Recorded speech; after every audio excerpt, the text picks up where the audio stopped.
है कि आटा दे दो, आटा लेके वो चला जाता है और उस आटे को ही पानी में घोल के पी लेता है।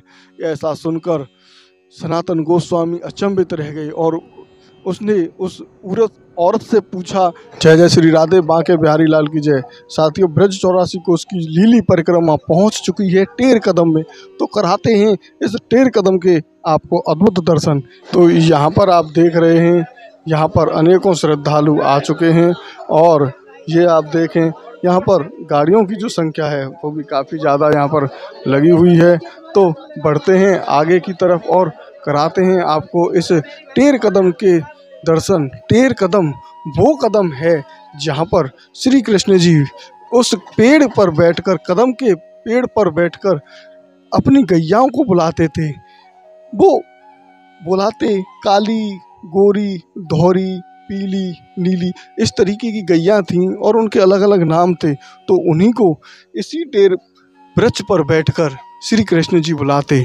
ये बहुत ही अद्भुत और रमणीय स्थान है और इस वृक्ष में यहाँ पर अगर आप देखेंगे तो कोई भी एक भी स्थान ऐसा नहीं है जहाँ पर सूरज की रोशनी पहुँच सके, क्योंकि ये टेर कदम है ही ऐसा।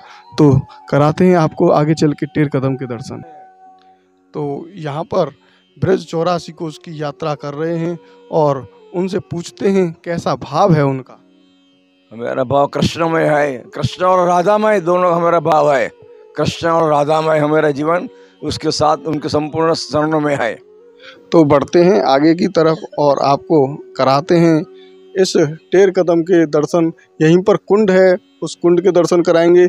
यहाँ पर वीडियोग्राफी अलाउ नहीं है, इसीलिए आपको यहाँ के दर्शन तो हम अंदर के नहीं कराएंगे, लेकिन बाहर के दर्शन आप यहाँ पर कर सकते हैं, जो कि अपने आप में बहुत ही अद्भुत हैं। तो ये आप देख रहे हैं कितना अद्भुत और दिव्य रमणीय ये स्थान है।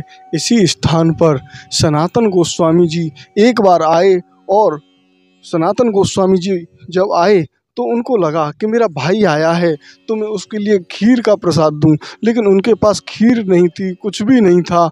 लेकिन कुछ ही देर में बहुत बड़ा चमत्कार हुआ और चमत्कार ऐसा हुआ कि राधा रानी जी स्वयं एक छोटी सी बच्ची का रूप धारण करके इस स्थान पर आईं और सनातन गोस्वामी जी के लिए खीर बनाई। तो इस तरीके से यहाँ की एक और लीला है। सनातन गोस्वामी, रूप गोस्वामी और जीव गोस्वामी, ये तीनों एक भाई थे और ये बाहर यहाँ से दूर एक मुग़ल के यहाँ पर शासन करता था। मुग़ल उसके यहाँ पर सेनापति की नौकरी और एक जो बड़े भाई थे वो मंत्री के पद पर वहाँ पर विराजमान थे। तो वो नौकरी करते वहाँ पर और उनका भाव हुआ, चैतन्य महाप्रभु जी ने कहा कि तुम ब्रज में जाओ और वहाँ पर जो लीलाएं हैं उनको विस्तारित करो, लोगों को दिखाओ उन लीलाओं को। तब सनातन गोस्वामी और जीव गोस्वामी ये तीनों भाई एक साथ यहाँ पर आ गए और यहाँ आने के बाद सनातन गोस्वामी तो बाहर घूमते थे और रूप गोस्वामी और जीव गोस्वामी एक ही स्थान पर रहते। जब वो एक स्थान पर रहते तो होता क्या था कि एक बार जीव गोस्वामी बैठे हुए थे और रूप गोस्वामी एक ग्रंथ लिख रहे थे। तभी एक साधु आए और बोले कि अरे रूप, तुमने इस ग्रंथ में एक छोटी सी कमी छोड़ दी है। तब उन्होंने कहा कि आप मुझे बताएं मैंने क्या कमी छोड़ दी है। तब उन्होंने बताया कि ये कमी है। हालांकि वो कमी नहीं थी, लेकिन फिर भी उन्होंने कहा कि आप मुझे बताएं कि ये। तो ये आप देख रहे हैं, ये है टेर कदम रूप गोस्वामी जी की भजन स्थली और यहीं पर ये रास स्थली है और गौ माता के यहाँ पर दर्शन हैं। तो पहले आपको कराते हैं यहाँ पर अद्भुत गौशाला के जो श्री कृष्ण जी की गैयाएँ थीं। तो सबसे पहले आप ये दर्शन करेंगे, ये हैं बंदर। ये बंदर सुन नहीं रहा है, ये बंदर देख नहीं रहा है और ये बंदर बोल नहीं रहा है और इसका ये भव्य द्वार। तो चलते हैं, आपको कराते हैं श्री कृष्ण जी की गैयाओं के दर्शन, जो अपने आप में बहुत ही अद्भुत हैं। तो अगर आप ये देखेंगे तो ये है लाल गैया, श्री कृष्ण जी की लाल गाय। और ये अगर आप देखेंगे इधर की तरफ में तो ये है हरी गाय। बड़ी ही अद्भुत ये गाय हैं जो कि अपने आप में यहाँ पर बहुत ही अद्भुत हैं। ये भी हरी गाय है और ये स्थान श्री कृष्ण जी की लीला मंचन स्थान है। ये रास का स्थान है और ये कामरी गाय, ये आप देखें ये भी रास स्थल यहाँ पर बना हुआ है। और अगर इधर की तरफ देखेंगे तो इधर की तरफ में पीली गाय, दोहरी गाय और ये धूमली गाय, घूमर गाय, अलग अलग नामों से यहाँ पर ये गाय हैं। कितना रमणीय स्थान है। और ये आप देखें ये है कारी गैया और ये है धौरी गैया। ये देखें आप, ये कितना ही दिव्य स्थान और अलौकिक स्थान है। अब इस स्थान पर एक बार की बात है जो हम आपको अवगत कराते हैं। उन्होंने देखा कि तुमने इस ग्रंथ में कमी छोड़ दी है, तो रूप गोस्वामी ने पूछा कि महाराज मैं इस श्लोक को ही हटा दूंगा। ये सुनते ही जीव गोस्वामी वहाँ से चल दिए और रूप गोस्वामी जी से कहने लगे कि भैया मैं अभी आ रहा हूँ और आकर कुछ ही देर में मैं स्नान करके पुनः लौटता हूँ। तो उन्होंने कहा ठीक है। अब उनको स्नान तो करना नहीं था, वो तो उस व्यक्ति को पकड़ना चाहते थे, उस साधु को पकड़ना चाहते थे जो रूप गोस्वामी जी का अपमान करके गया था कि ये तुमने सही नहीं लिखा है इस ग्रंथ में। तब वो पहुँचे और उनसे शास्त्रार्थ करने लगे। शास्त्रार्थ जब किया उन्होंने तो शास्त्रार्थ करते करते उन साधुओं को हरा दिया और वो बड़ा ही अपने आप पर इस तरीके से लज्जित हुए और उनसे कहने लगे कि चलो ठीक है मैं रूप गोस्वामी जी से माफ़ी मांगने चलता हूँ। तब वो माफ़ी मांगने गए तो रूप गोस्वामी जी ने जीव गोस्वामी की तरफ देखा और कहा कि अरे जीव, तुमने ये काम बिल्कुल अच्छा नहीं किया है। तुमने इस साधु को इस तरीके से अपना जो तुमने उसके साथ में छल किया है और उसके साथ में इतना व्यवहार जो गलत किया है, उस व्यवहार से मैं बिल्कुल भी प्रसन्न नहीं हूँ। क्योंकि तुमने उस साधु को जब वो यहाँ से प्रसन्न होकर चला गया तो क्या ज़रूरत थी उससे कुछ कहने की, क्या आवश्यकता थी तुम्हें बहुत ज़्यादा होशियार बनने की। तो उन्होंने कहा कि अरे भैया मुझसे भूल हो गई। तो उन्होंने कहा कि भूल नहीं, तुम मेरे नज़रों के सामने से चले जाओ, मुझे अपना चेहरा कभी मत दिखाना। और उन्होंने छोड़ दिया जीव गोस्वामी को। तब जीव गोस्वामी एक नंद घाट है वहीं पर जाकर रहने लगे। एक दिन सनातन गोस्वामी यहाँ से चल दिए और मिलने के लिए रूप गोस्वामी से। तो जब उन्होंने देखा कि एक गांव में भिक्षा मांगने गए और उस माता ने कहा अरे बाबा मैं अभी आ रही हूँ आपके लिए भिक्षा लेके।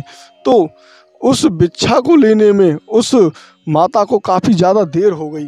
अब देर क्यों हो गई?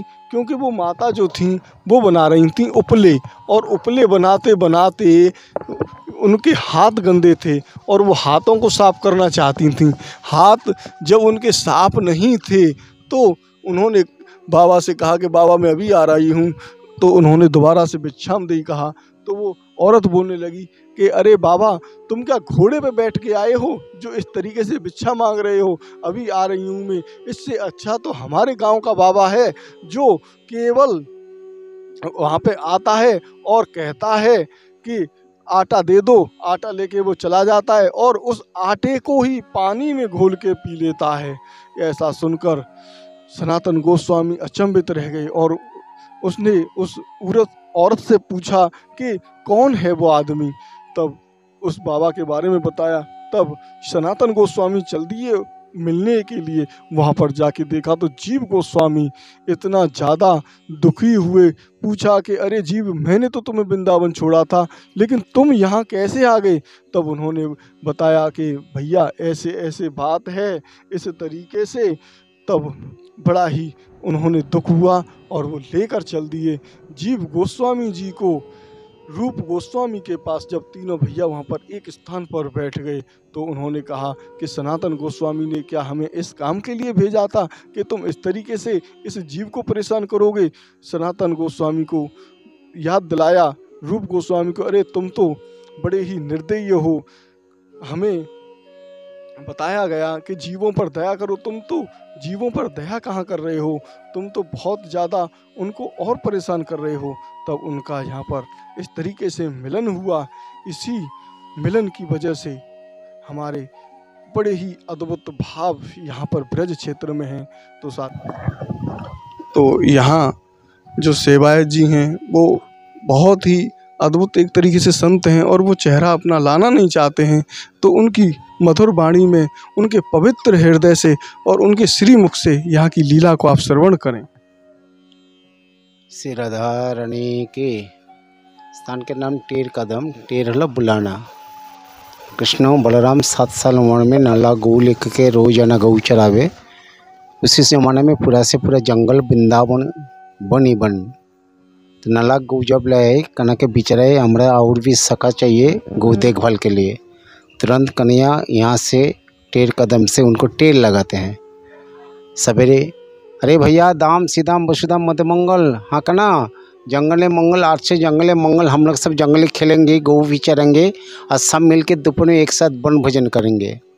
उस समय ब्रज के सब व्यवस्था नहीं था, इसलिए अपने साधन भोजन आदि सब अपने साथ ले आवे। और ऊपर जो पेड़ अब देख रहा हो, इस पेड़ का ना पीलू पेड़ डूंगर भी बोलते हैं, इनको टांग के रखते हैं शाखा में। दोपहर हो जाए, सब खेल कूद करते के भूख लगे, सब मिलके एक साथ वन भोजन करें। लेकिन सभी जानते हैं कने के प्यारे भोजन माखन, प्यारे नाम भी माखन चोर। तो तुरंत वो माखन के नाते गोपियों को बुलावे। ललिता, विशाखा, चंपलता, चित्रा, सुदेवी, तुंगविद्या, समा, गौरी, किशोरी, गोपीरा सब माखन साथ बहुत पकवान लेवे, दोपहर सबको भोजन करावे। ऐसा सायंकालीन समय नाला गौ इकट्ठा करना, घर लौटना। तो कदम पेड़ के चढ़ करके गौ के लिए बुलावे। कदम चरी कानो बुलावत गैया, मोहन मुरली धुन सुनते जहाँ तहाँ दे उठ भग दिया। तो सब गौ माता यहाँ आ जाए, यहाँ से लेकर घर लौट जाते हैं। इसी स्थान में चैतन्य परम भक्तों आज से 5.5 साल पीछे इस पेड़ के नीचे बैठ कर कलिकाल के महामंत्र जप किया करे। हरे कृष्णा कृष्णा कृष्ण हरे हरे, हरे राम राम राम हरे हरे। चैतन्य में ये लोग के बताया कि तुम लोग ब्रज में जाओ, गुप्त लुप्त लीला भूमि के प्रकाश करो, विकास करो, भक्ति सूत्र ग्रंथ रचना करो, सुने एवं सुनाओ। एकल रहा करते सब सेवा हो गया, लेकिन सुनने सुनाने के बहाना से इनके बड़े भाई सनातन गोस्वामी उन्होंने एक दिन ये लीला दर्शन के बहाना से यहाँ दोपहर में आए। अतिथि देवो भव कथा कहते कहते दोपहर हो चुके हैं। इनके कुछ बनाते नहीं, भिक्स के रोटी भोजन करते। बुजुर्ग के नाते इनके भाव जो थोड़ा खीर होती तो खिलाए। संग राधा ने इनके लिए खीर भोजन कराए। इसीलिए निभित निकुंज की जो सेवा एकमात्र मंजूरी भाव के, तो इस कारण से रूप गोस्वामी सनातन से रूप मंजरी लवंग मंजरी, जिसके अंदर संग राधा ने निकुंज से इस कुंज में छोटे लाली बांध के उनके लिए खीर पहुँचाया। आज भी यहाँ खीर भोग लगता है। कोई भी भक्त एक कथा सुनते हैं, सबको हाथ हाथ में खीर प्रसाद बांटा जाता है। जय जय श्री राधा रानी की। तो जैसा कि यहाँ के जो पुजारी जी हैं, सेवायत हैं, उनके श्रीमुख से आपने यहाँ की अद्भुत कथा का श्रवण किया। अब आपने ये वीडियो हमारा अंत तक देखा, उसके लिए बहुत बहुत धन्यवाद। बांके बिहारी लाल की जय।